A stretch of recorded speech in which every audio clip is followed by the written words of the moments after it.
शिवाय, शिव जी सदा सहाय। ओम नमः शिवाय, गुरु जी सदा सहाय। वायव्य संहिता के उत्तरखंड का अध्याय 5 परमेश्वर शिव के यथार्थ स्वरूप का विवेचन तथा उनकी शरण में जाने से जीव के कल्याण का कथन। उपमन्यु कहते हैं, यदुनंदन, यह चराचर जगत देवाधिदेव महादेव जी का स्वरूप है, परंतु पशु जीव भारी पाश से बंधे होने के कारण जगत को इस रूप में नहीं जानते। महर्षि गण उन परमेश्वर शिव के निर्विकल्प परम भाव को न जानने के कारण उनका एकाएक ही अनेक रूपों में वर्णन करते हैं। कोई उस परम तत्व को अपर ब्रह्म रूप कहते हैं, कोई पर ब्रह्म रूप बताते हैं और कोई आदि अंत से रहित उत्कृष्ट महादेव स्वरूप कहते हैं। पंच महाभूत, इंद्रियां, अंतःकरण तथा प्राकृतिक विश्व रूप जड़ तत्व को अपर ब्रह्म कहा गया है। इससे भिन्न समष्टि चैतन्य का नाम पर ब्रह्म है। भ्रमते और व्याप्त होने के कारण उसे ब्रह्म कहते हैं। प्रभो, वेदों एवं ब्रह्मा जी के अधिपति परब्रह्म परमात्मा शिव के वे पर और अपर दो रूप हैं। कुछ लोग महेश्वर शिव को विद्या स्वरूपिणी कहते हैं। इनमें विद्या चेतना है और अविद्या अचेतना। ये विद्या रूप विश्व जगत गुरु भगवान शिव का रूप ही है, इसमें संदेह नहीं है, क्योंकि विश्व उनके वश में है। भ्रांति विद्या और पराविद्या या परम तत्व, ये शिव के तीन उत्कृष्ट रूप माने गए हैं। पदार्थों के विषय में जो अनेक प्रकार की असत्य धारणाएं हैं, उन्हें भ्रांति कहते हैं। यथार्थ धारणा या ज्ञान का नाम विद्या है, तथा जो विकल्प रहित परम ज्ञान है, उसे परम तत्व कहते हैं। परम तत्व ही सत्य है और इससे विपरीत असत्य कहा गया है। सत्य और असत दोनों का पति होने के कारण शिव सत्पति कहलाते हैं और अन्य महर्षियों ने क्षर, अक्षर और उन दोनों से परे परम तत्व का प्रतिपादन किया है। संपूर्ण भूत क्षर है और जीवात्मा अक्षर कहलाता है। वे दोनों परमेश्वर के रूप हैं, क्योंकि उन्हीं के अधीन हैं। शांत स्वरूप शिव उन दोनों से परे हैं, इसलिए क्षराक्षर कहे गए हैं। कुछ महर्षि परम कारण रूप शिव को समष्टि व्यष्टि स्वरूप तथा समष्टि और व्यष्टि का कारण कहते हैं। अव्यक्त को समष्टि कहते हैं और व्यक्त को व्यष्टि। वे दोनों परमेश्वर शिव के रूप हैं, क्योंकि उन्हीं की इच्छा से प्रवृत्त होते हैं। उन दोनों के कारण रूप से स्थित भगवान शिव परम कारण है। अतः कारणार्थवेता ज्ञानी पुरुष उन्हें समष्टि व्यष्टि का कारण बताते हैं। कुछ लोग परमेश्वर को जाति व्यक्ति स्वरूप कहते हैं। जिसका शरीर में भी अनुवर्तन हो, वह जाति कही गई है। शरीर की जाति के आश्रित रहने वाली जो व्यावृत्ति है, जिसके द्वारा जाति भावना का आच्छेदन और व्यक्तिक भावना का प्रकाशन होता है, उसका नाम व्यक्ति है। जाति और व्यक्ति दोनों ही भगवान शिव की आज्ञा से परिपालित हैं। अतः महादेव जी को जाति व्यक्ति स्वरूप कहा गया है। कोई कोई शिव को प्रधान पुरुष, व्यक्त और काल रूप कहते हैं। प्रकृति का ही नाम प्रधान है। जीवात्मा को ही क्षेत्रज्ञ कहते हैं। 23 तत्वों को मनीषी पुरुष ने व्यक्त कहा है और जो कार्य प्रपंचक के परिणाम का एकमात्र कारण है, उसका नाम काल है। भगवान शिव इन सबके ईश्वर, पालक, धारणकर्ता, प्रवर्तक, निर्वर्तक तथा आविर्भाव और त्रिभाव के एकमात्र हेतु हैं। वह स्वयं प्रकाश एवं अजन्मा है, इसीलिए उन महेश्वर को प्रधान पुरुष, व्यक्त और काल रूप कहा गया है। कारण, नेता, अधिपति और दाता बताया गया है।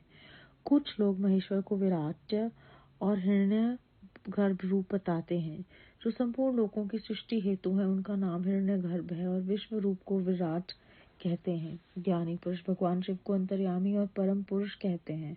दूसरे लोग उन्हें प्राज्ञ, तेजस और विश्व रूप बताते हैं। कोई उन्हें तुर्य रूप कह मानते हैं और कोई सौम्य रूप।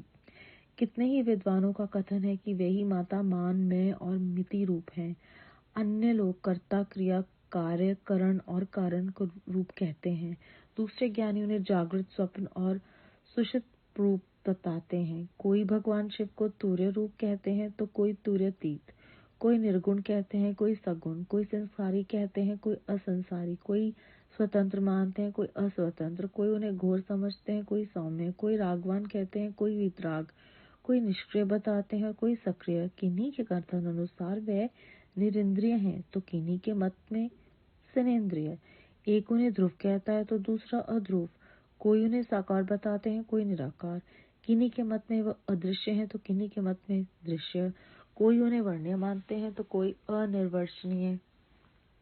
किन्हीं के मत में वे शब्द स्वरूप है और किन्हीं के मत में शब्दातीत। कोई उन्हें चिंतन का विषय मानते हैं तो कोई अचिंतनीय समझते हैं। दूसरे लोगों का कहना है कि वे ज्ञान रूप हैं। कोई उन्हें विज्ञान की संज्ञा देते हैं। किन्हीं के मत में वे ज्ञेय हैं और किन्हीं के मत में अज्ञेय। कोई उन्हें पर बताता है तो कोई अपर। इस तरह उनके विषय में नाना प्रकार की कल्पनाएं होती हैं। इन नाना प्रतीतियों के कारण मुनि जन उन परमेश्वर के यथार्थ स्वरूप का निश्चय नहीं कर पाते। जो स्वभाव से उन परमेश्वर की शरण में आ गए हैं, वे ही उन परम कारण शिव को बिना यत्न के जान पाते हैं।